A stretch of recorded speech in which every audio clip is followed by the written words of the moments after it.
That means saying yes on Friday night, on your prayer meetings.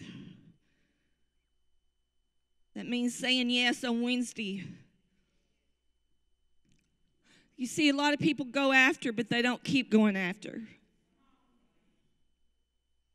A lot of people pursue him, but they don't continue to pursue him. The Bible says his train continually fills the temple. And I feel like, I just feel in my spirit that you're at a place that you're going to have to push to continue to pursue. Thank you. I feel like you're at a place that some of you are going to have to push to continue to pursue. Because, you know, you're pursuing after him and you go after him, and how many knows there's a time or a space in that all of a sudden it's not as hot as it was when you first started. It's not as zealous and let's go for it, let's do it. He loves this place. And he's saying, continue to pursue after me, my presence.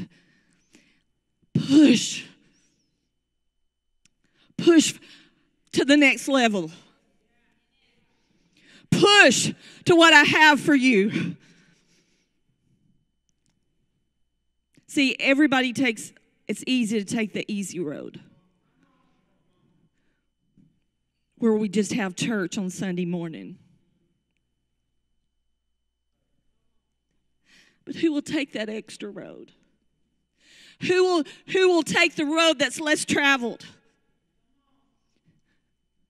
Who will take the road that's less traveled? Because I'm going to tell you, the enemy hates your prayer. The enemy hates the fellowship you have with God.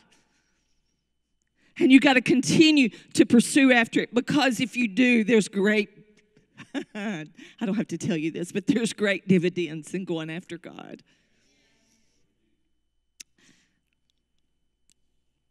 This morning, I felt like the Lord was speaking to me to release some things in this house. So here we go. Last time I was here, I released the word black. How many remembers that? We talked about ashes. This morning, I felt like releasing a couple of words for you, and you can find them in Exodus, the 39th chapter. I'm old school. I've got King James. I haven't graduated to the other yet. And we colors, the Lord spoke to me to release colors in this house. Somebody's saying yes. I just felt like God speaking to me colors. I know some of you are saying she is out there, and yes, I am.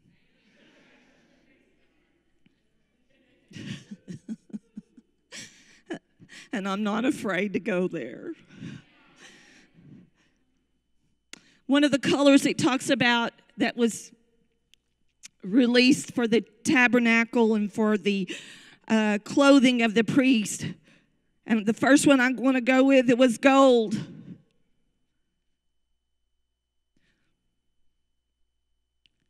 I love gold. Even though I got silver on. My husband was a gold person. So when we got married, he started buying me jewelry. That's before when he had a job. You know what I mean by a job. We got a job now, but. So he bought me a lot of gold back then. But I studied about gold.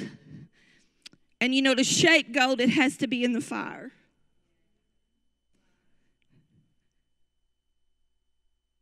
So, yeah, go ahead. Gold is purification. Gold shapes you into what God has intended for you to be. So to do that, sometimes you have to be gone through the fire to get the gold, to get the shape that you're going after. How many knows that there are ways, there are things that you are going after that you want God to mold you and make you into? to get to those places, there's only one way, and it's through the fire.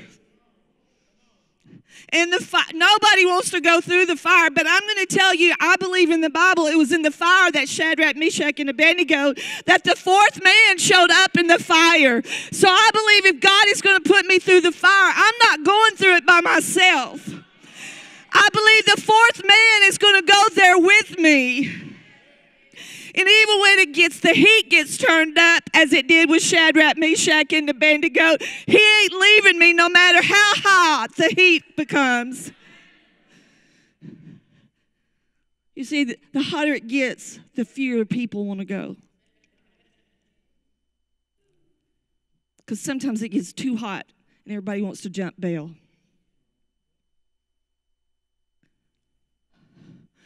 Go ahead, turn it up. He's with me. I can handle it. Come on. Some of you are afraid of the fire, but this morning God's saying, don't be afraid of the fire, because it's in the fire that I'm with you. It's in the fire that I'm going to show you some things. It's in the fire that I will reveal the character of who I am to you. It's in the fire that Jesus will reveal who he is to you. How many knows when you go through things, he just reveals another layer of himself to you? Every time I've went through the fire, he has revealed another layer. You know why? Because I'm not afraid to allow him to strip me of things so that I can learn more of him. How many wants the gold? I said, how many wants the gold? The gold has no impurities. It's transparent.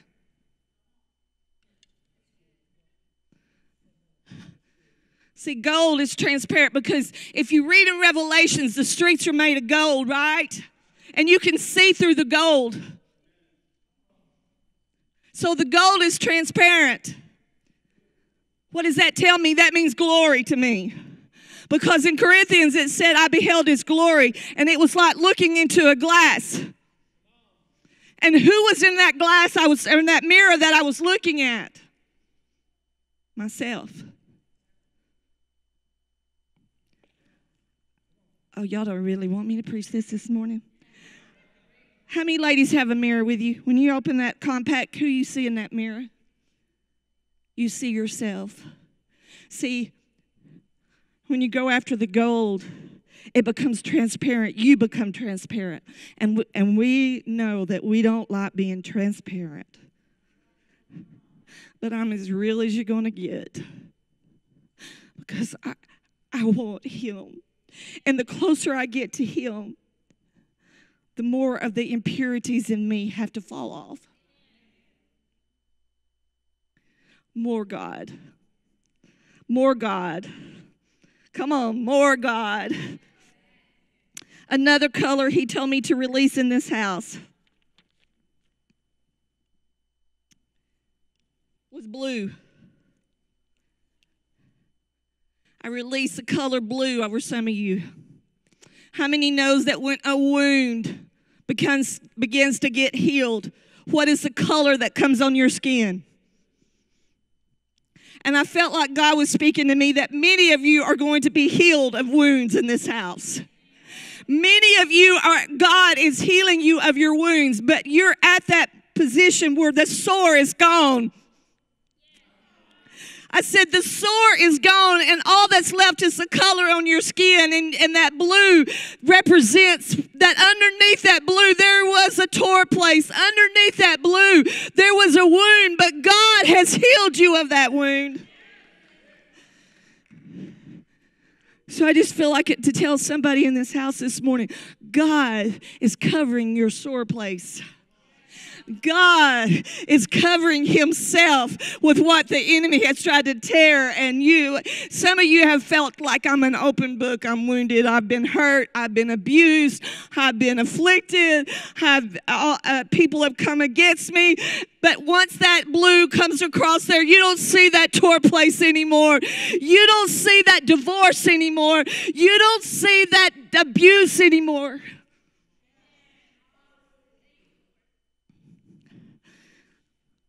You see, I was divorced in 1985, and one thing I asked the Lord to do for me, December of 85, when I walked out of that courtroom, I said, someday I want to feel like I've never been divorced.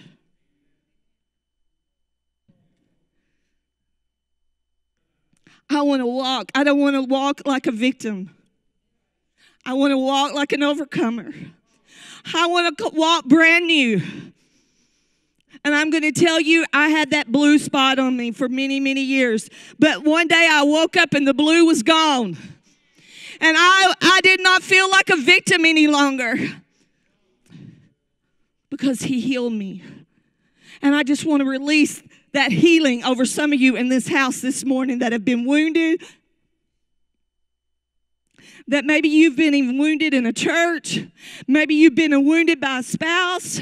Maybe you've been wounded in circumstance, in relationships. And God is speaking to me to tell you that I am releasing healing over you in those wounds. He was wounded for our transgressions. He was bruised for our iniquities. Surely the chastisement of our peace was upon him, and by his stripes we are. Another color that he spoke to me to release over you this morning was purple. Purple is royalty. I am of a chosen generation, a royal priesthood. I am a daughter of a king. No matter how I feel today, no matter how discouraged I may be today, some of you are in here and you're saying, I feel that discouragement. No matter what circumstance I am, no matter what I'm going through, I'm still a daughter of a king. I am still a daughter of a king. I still have heir to the throne. I still have a right to the palace. I still have a right to the things that are in that palace. My right to that palace is not by the way I feel. I gotta say that again. The right to that palace is not by the way that you feel. No matter what you feel like this morning, you still have a right to the palace.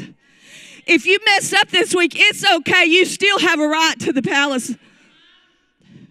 If you didn't read your Bible the way that you think you should have this week, or maybe you didn't go to church on Wednesday night, or maybe you didn't go to prayer meeting, you knew you should have, you still have a right to the palace.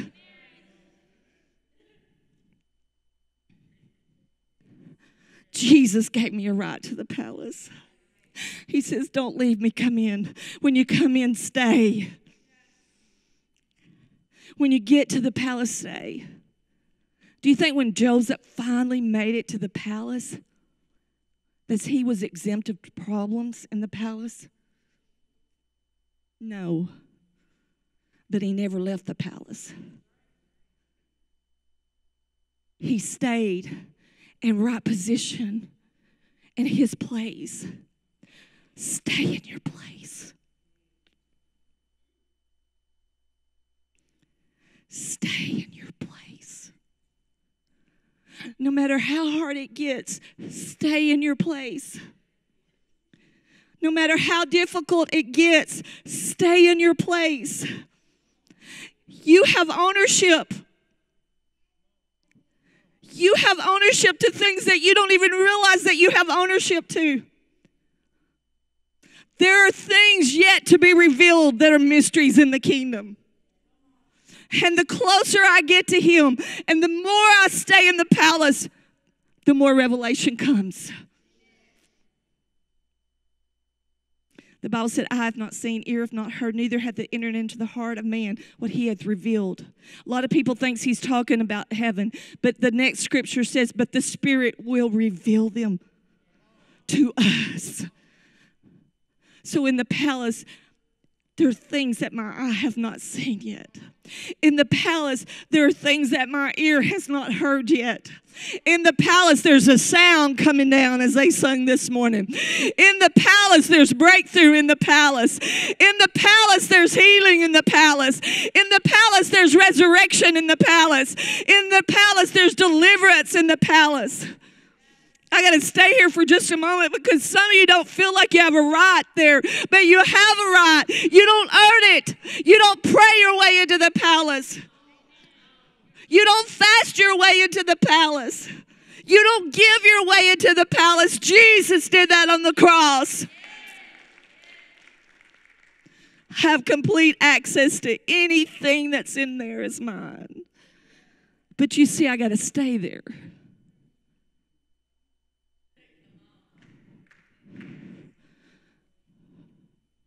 I got to stay there when it's tough. Oh, Chester's called another Friday night 24-hour prayer meeting. See, he wants to stay in the palace. Oh, here we go again. We're praying again. He wants to stay in the palace. He's pursuing his presence. Don't let that get old to you. Don't let that just say, well, that's just another Friday night. That's just another Wednesday prayer meeting. Don't let that become old to you. I'm here to stir you up this morning. I didn't want to preach this, but God's just making me. So, okay, you're going to have to receive it, God. Because, see, I got to go home and I have to live with him. I don't live with you. He's saying, don't leave me. There are things that I want to reveal to you that I haven't yet. Are you just getting to know me? You're just getting to know certain things about me, and why would you want to leave me now? You see, there's a scripture in the Song of Solomon, first verse, first chapter, that says, draw me and I will run after thee. But I believe in chapter 3, it talks about how the bride gets up in the middle of the night and looks in the streets and tries to find the lover. And she says, have you seen him whom my soul loveth? How many knows that passage? I feel like Jesus is saying, have you seen my daughter or my son that I had fellowship with last week, but they haven't been with me in a while?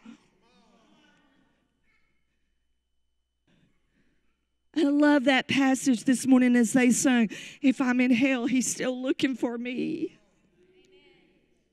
I hear his footprints looking for someone this morning, saying, I want to bring you out of the pit. I want you to come to my palace. I want you to skip ABC, and I just want to bring you right into my palace. You belong there. You belong there. You belong in my presence.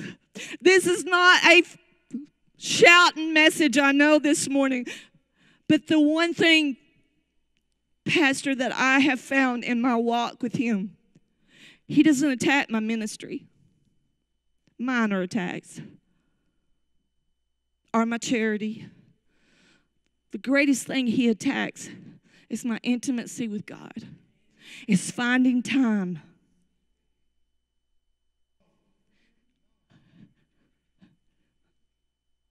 Busyness. I got kids. I got work. I got all these things, and there's no way I can find time to do this. See, that's where you're wrong. You can. Because, see, if of all things the enemy will attack you on is the most is your intimacy with him. Is your fellowship with him. Some of you say, well, I don't like to pray a long time, Sister Mona. You know, prayer is all kinds of things. Prayer sometimes is just me sitting on the floor with worship on.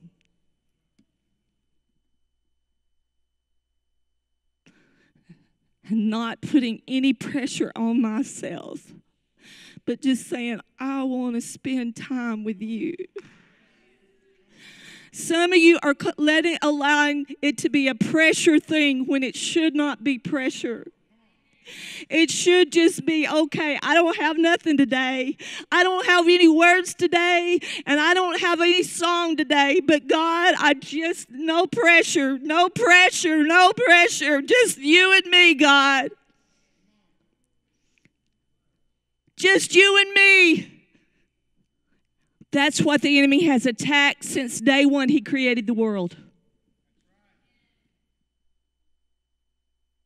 What did what did Satan really come against? It wasn't Eve. It was that fellowship in the cool of the day that Adam and Eve had with God.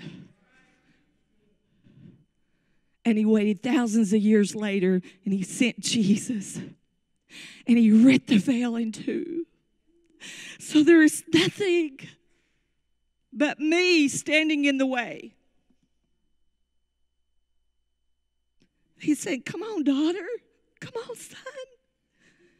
Why put pressure on yourself to be with me? How many of you have ever been in a pressure relationship? Let me see your hand. How many knows what it feels like to be in a pressured situation? Come on. With a boss, with a minister, with friends. Come on. Why do we feel that way with him? Because we feel like we have to produce.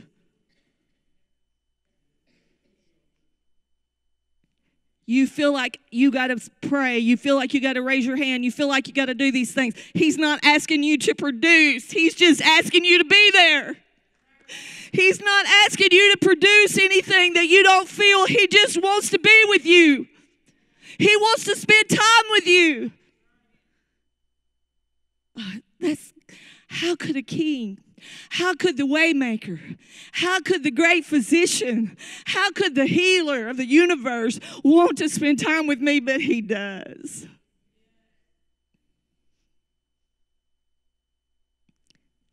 He loves us that much. Purple royalship gives me a right to spend time with him. I don't have to produce in that moment.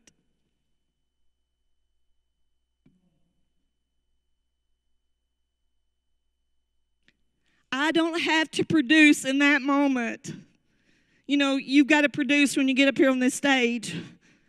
But in that moment, in his presence, you don't have to produce. He just wants you. He just wants your fellowship. He wants your time. Prayer meeting is not about words. It's about intimacy. It's about spending time with him. And I feel like right now you're at a place you got to push. Who's going to push? Who's going to push? Who's going to say yes? Who's going to keep saying yes? Who's going to keep saying yes? Who's going to keep saying yes? Or has it got old to you?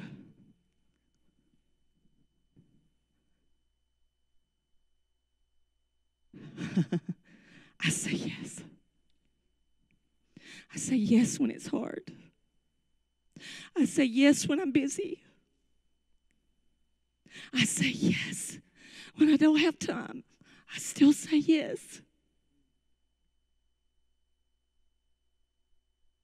I can't stress this enough.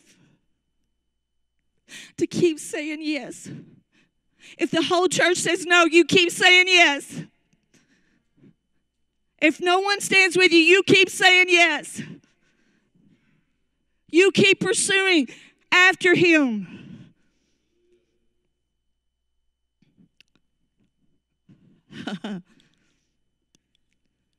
Last one I want to release is scarlet, red. Does anybody have anything red? I need something red. Easy red. That's easy red. When I got to this part about scarlet, I thought about Rahab. How many knows who Rahab is? I want to introduce you not to Rahab the harlot, but I want to introduce you to Rahab, the seed of David, who belonged to the seed of David. Ruth, Obed.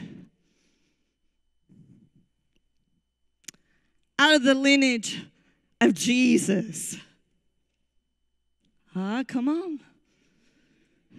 That's the Rahab I want to introduce you to today. Not Rahab the harlot or the prostitute, but to the woman who threw out a piece of red scarlet of her house. And because of that piece of red, her whole household was saved. Because of that red, great deliverance come to her house. And out of that great deliverance come the King of Kings and the Lord of Lords. Out of that deliverance came King David. Why? Because she threw a piece of red thread hanging outside of her house. And she said yes when it got hard. She said yes when she feared for her life. She said yes when everyone in that city had turned against Israel. She said yes. Do you know how difficult that was to say yes? Her yes meant her life. Her yes meant her children's life. Her yes meant generation after generation after generations. Her yes meant that her great-great-grandson would be the king of Israel.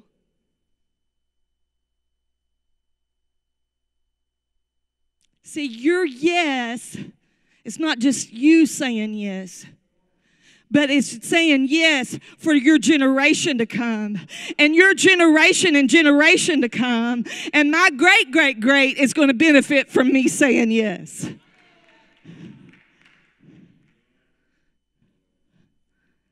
You see, I don't know about you, but I ain't selfish in this thing. I want my grandchildren to rise up and call him blessed. I want my great-grandchildren to reap from the seed that I said yes. So outside my house, there's a red thread that said yes. It keeps saying yes. You know what this represents? It represents also the blood. It represents the blood. The blood covers me when I don't pray enough. The blood covers me when I ain't fasted enough. The blood still covers me when I hadn't read enough. The blood still covers me when I ain't did right that week. But I keep saying yes. I want the blood. Yes, I want him. Because if I want him, I get the blood with him. I remember when I first watched the movie of Jesus that Mel Gibson starred in. How many of you seen that movie? Come on, help me out here. Raise your hand if you've seen it. When Mary and Martha had that towel and they were soaking up that blood, I went to sit with my father-in-law, and I literally freaked out. I got down on my knees at the movie theater, and I was just like, I thought to myself, I wish I was there to soak that blood up. Every piece, every drop that fell from him, I'd be putting towels down, and I would be trying to soak it up. That's what I thought in my mind. I thought if I was there that day, what would I be doing? Even though Jesus had went on ahead, I would be the one, I think Matt sitting there trying to soak up that red so that I could just have some of it. And I never will forget the revelation he gave me that morning. He said, you have it.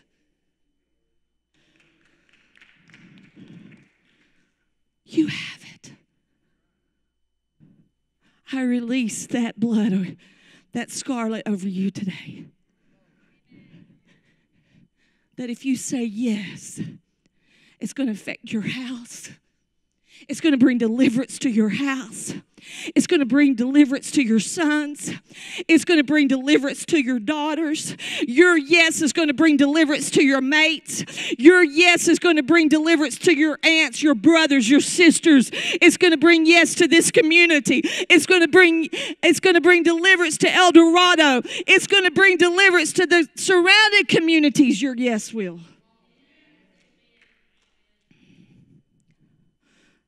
Say yes. You say, well, they think this church is a little out there. Good. Why would you want to be normal? Jesus was not normal. Read Matthew, Mark, Luke, and John. He was far from normal. Say yes. Say yes. Don't leave me. That's what he's saying. Because I have colors to release over you. I'm going to give you the gold. The gold is my glory. I hear him saying in the spirit realm right now. I know some of you have been going after the glory. He's saying, my gold is the glory because my gold resides in you. My glory resides in you. See, we think of glory as a glory cloud, and those are awesome, by the way, or feathers falling. But where glory is right here. Tabernacle, him. What Moses hid behind a rock so he couldn't see, now dwells in me. And some of us are still hiding behind a rock because we don't feel worthy of his glory. So we stand behind a rock and we watch. And God said, why are you behind there? Come on. I got so much to reveal to you.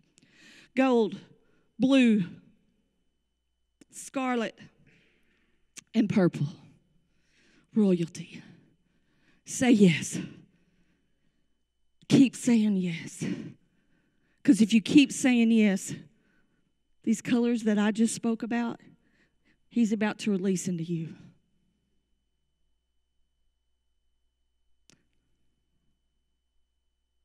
Ruth Hepner. How many knows who I'm talking about? How many has ever heard of her? Gold would come in her meetings whenever she ministered. Look her up online. She's passed away now. They said gold dust would just fall and cover people in her meetings. They would be covered in it.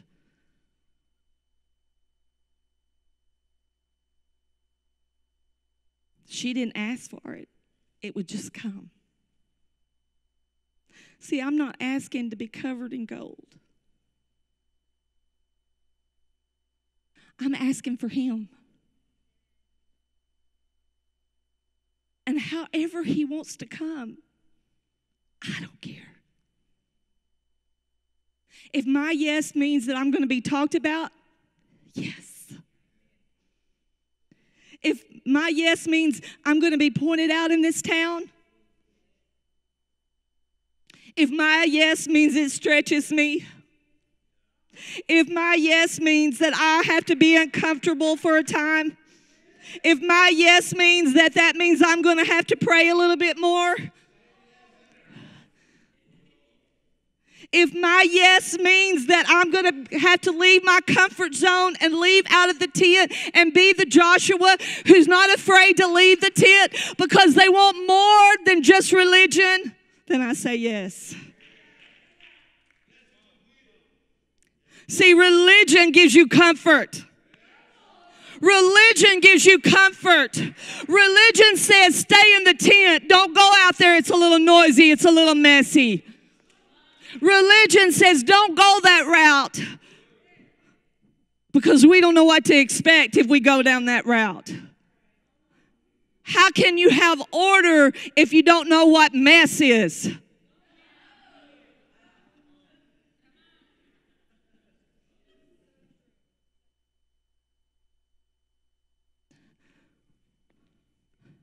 Saying yes to God is the greatest thing I've ever done. And I'm going to tell you, if you took away Aika and you took away my platform, my yes in my office is where you'd find me. Terry will come home. He'll say, every TV in this house has got something on, worship, preaching. How can you hear 3 different things at one time? It's constantly going in my house. Because I said yes. And I keep saying yes. I keep saying yes. What am I saying yes to? I'm saying yes to Him. Yes to Him. When I pray, what am I doing? I'm saying yes to Him. When I fast, what am I doing? I'm saying yes to Him. When I come and I sacrifice my time, what am I doing? I'm saying yes to Him.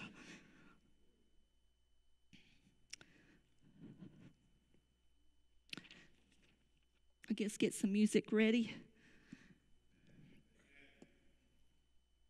When Moses would go up to the mountain, who would always be down at the end? Joshua. Everybody else go back in their tent because they wanted to watch TV. Not really. They didn't have TV back then. Everybody else was in their easy chair. But there was Joshua saying yes. Whatever that man's got, he won't let me go up there yet. But whatever he's got, I want that. So my comfortable tent, I ain't worried about it. But guess what? We don't have to be Joshua down at the mountain anymore. We have the mountain. We have the mountaintop. We can have the glory. We can have His presence. I'm not exempt from His presence anymore. Jesus has gave me access to the throne. Jesus has gave me access to colors. Jesus has gave me access to the blood. Jesus has gave me access to the gold that's mine. Jesus has gave me access to the royalty that is mine. Jesus has gave me access to the throne, to the ring that He gave the prodigal son. He's gave me access to all those things. Keep saying yes. Keep saying yes. Keep saying yes.